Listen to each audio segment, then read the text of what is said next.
Hello, and welcome to the Cell Cycle by Dallas and Landry Rosenthal. Today we're going to talk to you about everything that happens during cell growth and division. We'll give you a brief introduction to mitosis, meiosis, and other various parts of the cell cycle. Let's take a quick look at these phases.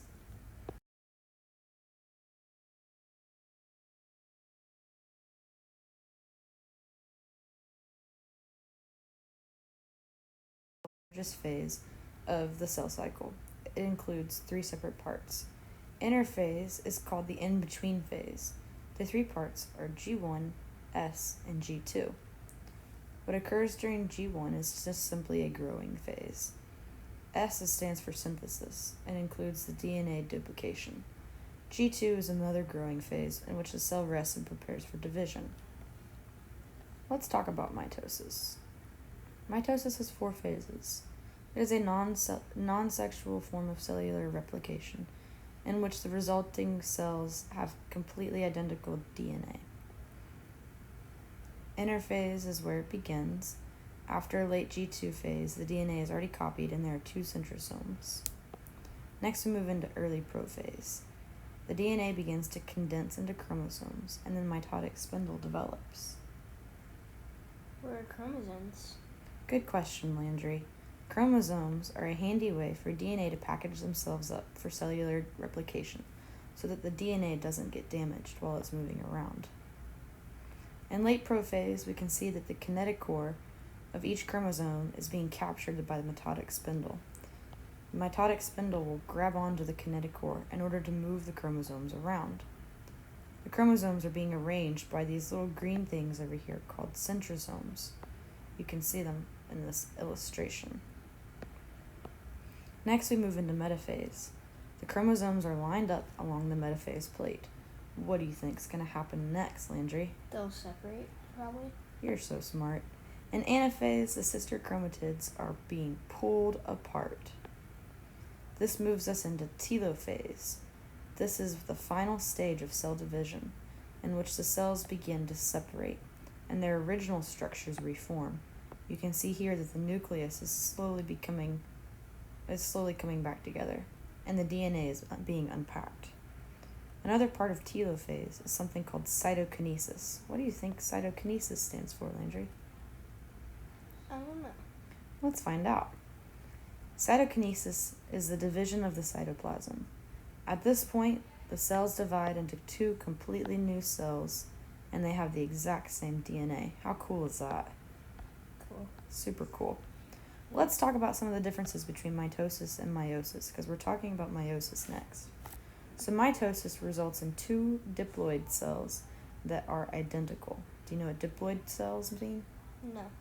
That's okay. You'll find out at the end of this presentation. Meiosis results in four haploid cells that share only one half of the original chromosomes. When haploid cells combine during fertilization, they become diploid cells, which is kind of fancy. So let's talk about what haploid and diploid means, but I'll give you the easy version. Okay, Landry. Haploid cells are cells that do not have pairs of chromosomes.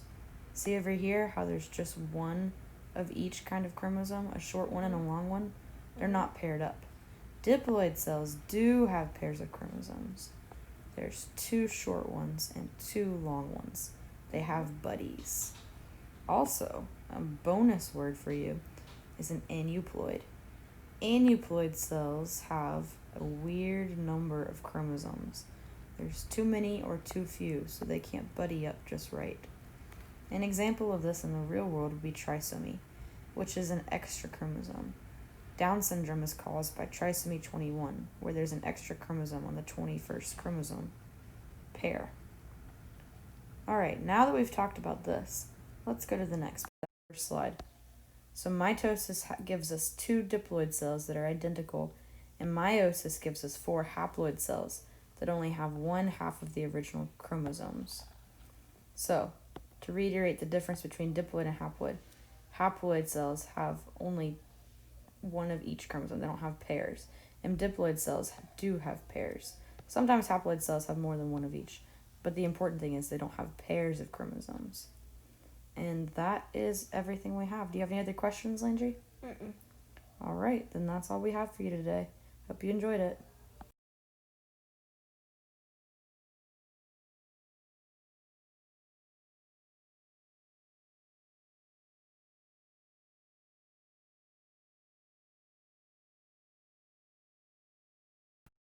Talk about meiosis in detail. Meiosis has a lot of parts, and it can be confusing at first, but it's very similar to mitosis, which we just talked about.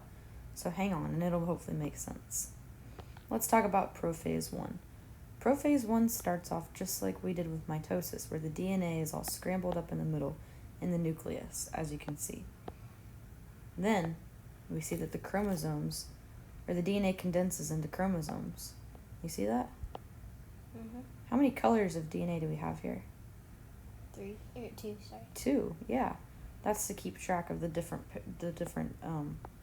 pairs. You'll see in a minute. What do you think's about to happen here in this one? They combine together.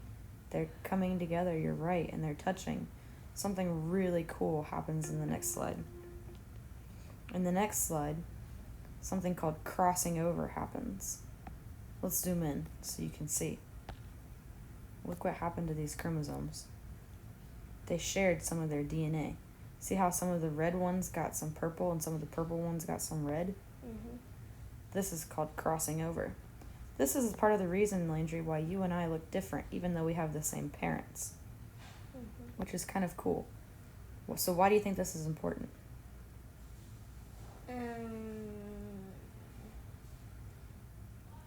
It's okay if you don't know. Because we have different genes or something? Oh, you're so smart. Yes, it's for genetic diversity. Having different genes. This is why no two people are exactly the same, except for identical twins, but we'll get to that eventually. So this is also, another word for this is also called recombination. It's completely random, and it makes the DNA have just different parts of your original parent's DNA. Everything kind of gets mixed up, and it's really cool how it works. Super random. So after prophase 1, when the DNA is all ready to go, we go to metaphase 1, where the chromosomes are randomly mixed or randomly lined up in the middle. Again, I'm going to put an emphasis on randomly. You know why? Because there's more genetic diversity. All of these random factors come into play that make you, you, and make me, me. So when our DNA was lining up like this, when our chromosomes were lining up, yours and mine lined up differently. So that you looked like you, and so that I looked like me, which is kind of cool. So here's an illustration. You can see the crossing over still happened, and the chromosomes still have their little mixed up pieces. And this red one could have been on this side, and this red one could have been on this side, but it just lined up the way that it did completely randomly. Let's move on. Now we come to anaphase 1. In anaphase 1, the chromosomes are pulled apart, but the sister chromatids stay together, so they didn't lose their little wings. Do you see that? They're still an X shape. That's important because they're going to break them up in another phase. That's where it's different from mitosis. Next, we move into telophase 1, where 2 new nuclei are created, just like we did in mitosis, and cytokinesis happens again, where the cytoplasm splits into 2 new cells. Any questions before we move on? All right, let's move on to the meiosis. Now we're in prophase 2. Basically, we watch mitosis happen again. Only this time, the 2 daughter cells will have 23 chromosomes and only 1/2 of the original DNA, instead of it being completely duplicated. So we go into metaphase 2, where the chromosomes are lined up again. What do you think is going to happen this time? They're gonna disconnect from the lines? You're so smart. Yes, the chromatids are being pulled apart in anaphase 2. They become individual chromosomes at this point. So now they have 1/2 of the original DNA. And then we go into telophase 2, where 2 new nuclei are formed, and a total of 4 new cells are formed after cytokinesis happens, and the cytoplasm gets pinched off for the last step. So now we have 4 new cells with 1/2 of their original DNA.